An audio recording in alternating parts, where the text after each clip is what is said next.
అబ్బబ్బబ్బా!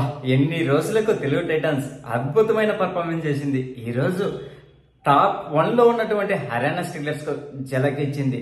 ఈ రోజు మ్యాచ్ కు మనకి రెగ్యులర్ కెప్టెన్ అయినటువంటి పవన్ సర్వత్ అందుబాటులో లేడు గాయం కారణంగా. ఈ రోజు మ్యాచ్ కు విజయ్ మాలిక్ కెప్టెన్ గా వ్యవహరించాడు. ఎక్కడా కానీ వెనక్కి తిరిగి చూసుకోలేదు. ఈ రోజు టీం మొత్తం సమిష్టిగా ఆడింది. రైడింగ్ డిపార్ట్మెంట్ కు చూసుకుంటే విజయ్ మాలిక్ అలాగే ఆశీష్ నర్వాల్ సూపర్ పర్ఫార్మెన్స్ ఇస్తే, డిపెండింగ్ విభాగం చూస్తే సాగర్ అలాగే శంకర్ గడ అద్భుతమైన టాకిల్ చేయడము, అలాగే హర్యానా టీం నుంచి రైడర్లు అందరూ డిజాస్టర్ అయ్యాడు. మెయిన్ వినయ్ వీళ్ళంతా డిజాస్టర్ అవుతారు.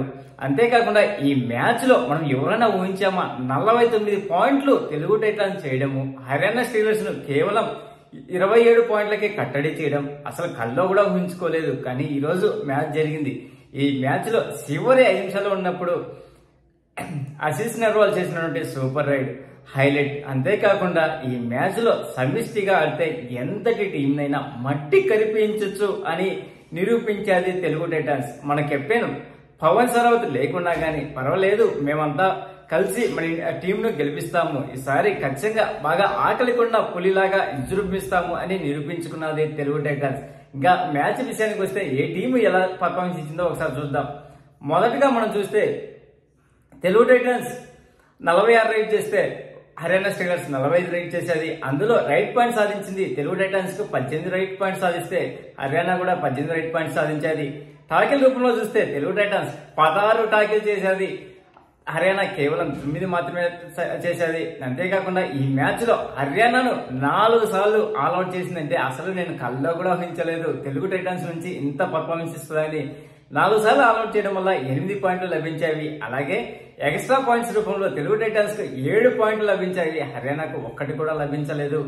సక్సెస్ఫుల్ రైడ్స్ తెలుగు టైటాన్స్ 16 చేస్తే హర్యానా కేవలం 11 మాత్రమే చేసింది. సూపర్ రైడ్ ఆశీష్ నర్వాల్ చివరి 5 నిమిషాల్లో ఒక సూపర్ రైడ్ చేశాడు.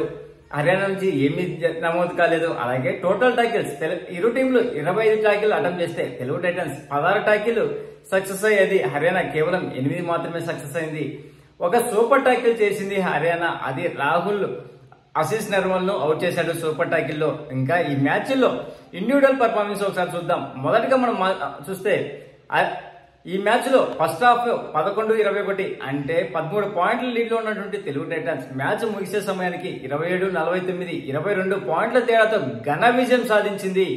అంతేకాకుండా ఈ మ్యాచ్ లో ఆశీష్ నర్వాల్ అద్భుతమైన పర్ఫార్మెన్స్ ఇచ్చాడు. ఈ మ్యాచ్ లో ఏకంగా 11 రైడ్ పాయింట్ చేశాడు, 11 కూడా టచ్ రూపంలో వచ్చినవే. అంటే చూడండి ఎంత ఆకలితో ఉన్నాడో ఈ రైడర్. సూపర్ రైడ్ కూడా ఒకటి చేశాడు. ఈ సీజన్ లో ఈ రైడర్ కి ఇదే మొదటి సూపర్ 10 కావడం విశేషం. అంతేకాకుండా సాగర్ కూడా ఈరోజు 5 టాకిల్ చేసి ఈ సీజన్ గాను మొదటి I5 నమోదు చేశాడు. అజిత్ పవార్ 2 టాకిల్ పాయింట్ నమోదు చేశాడు. విజయ్ మాలిక్ 8 పాయింట్లు సాధించాడు. రైడింగ్ డిపార్ట్మెంట్ నుంచి 7, 1 టాకిల్ చేశాడు. 6 టచ్ రూపంలో రాగా 1 బోనస్ రూపంలో వచ్చింది. కెప్టెన్ ఇన్నింగ్స్ ఆడాడు విజయ్ మాలిక్. అలాగే శంకర్ గడి 5 టాకిల్ పాయింట్ నమోదు చేశాడు. ఇతనికి ఈ సీజన్ లో ఇదే మొదటి I5.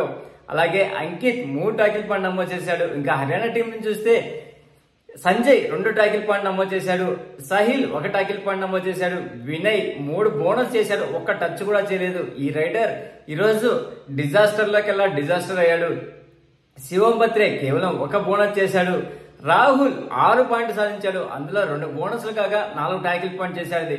రాహుల్ ఈ మ్యాచ్ లో 1 సూపర్ టాకిల్ నమోదు చేశాడు ఆశీష్ నర్వాల్ ను అవుట్ చేసి. అలాగే మహమ్మద్ రిజా షాదులు ఈ మ్యాచ్ లో 5 పాయింట్లు సాధించారు, అందులో 1 టచ్ రూపంలో రాగా 2 బోనస్ రూపంలో 2 టాకిల్ రూపంలో వచ్చినవి.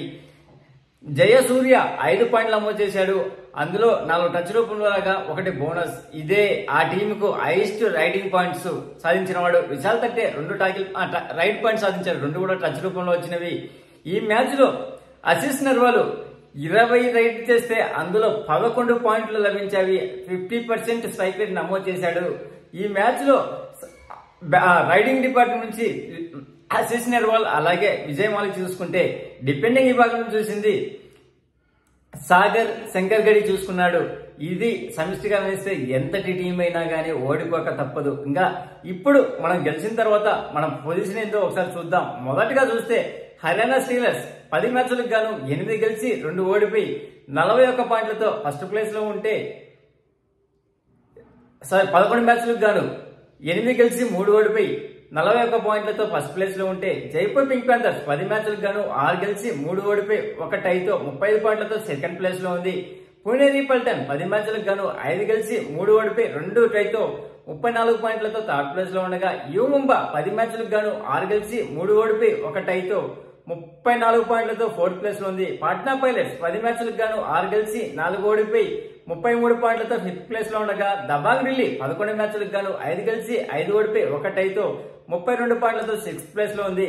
తెలుగు టైటన్స్ 10 మ్యాచ్లకు గాను 5 గెలిచి 5 ఓడిపోయి 32 పాయింట్లతో సెవెంత్ ప్లేస్ లో ఉండగా తమిళ తెలగర్స్ 11 మ్యాచ్లకు గాను 4 గెలిచి 6 ఓడిపోయి 1 టైతో 28 పాయింట్లతో ఎయిత్ ప్లేస్ లో ఉంది.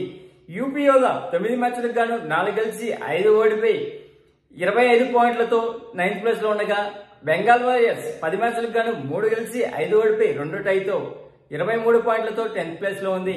బెంగళూరు బుల్స్ 10 మ్యాచ్లకు గాను 2 గెలిచి 8 ఓడిపోయి 13 పాయింట్లతో 11th ప్లేస్ లో ఉండగా చిట్ట చివరిగా గుజరాత్ జైంట్స్ 10 మ్యాచ్లకు గాను 2 గెలిచి 8 ఓడిపోయి 12 పాయింట్లతో లాస్ట్ ప్లేస్ లో ఉంది. అంతేకాకుండా ఇప్పుడు రైడింగ్ విభాగం నుంచి చూస్తే ఢిల్లీ కెప్టెన్ అయినటువంటి అసూమ్ మాలిక్ 128 రైళ్లతో అగ్రస్థానంలో ఉంటే సెకండ్ ప్లేస్ లో దేవాన్ 115 పాయింట్లతో ఉన్నాడు.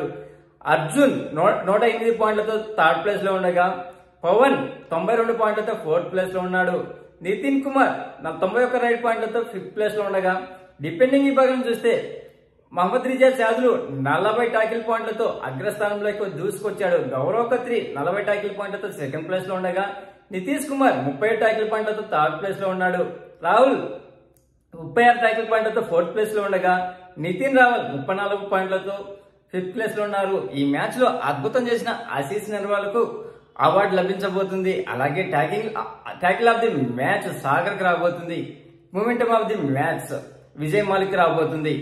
ప్లీజ్ ఫ్రెండ్స్ లైక్ చెప్తే లైక్ చేయండి, కొత్తగా వచ్చిన వాళ్ళు సబ్స్క్రైబ్ చేయండి. Thank you. Signing off your Mahindra.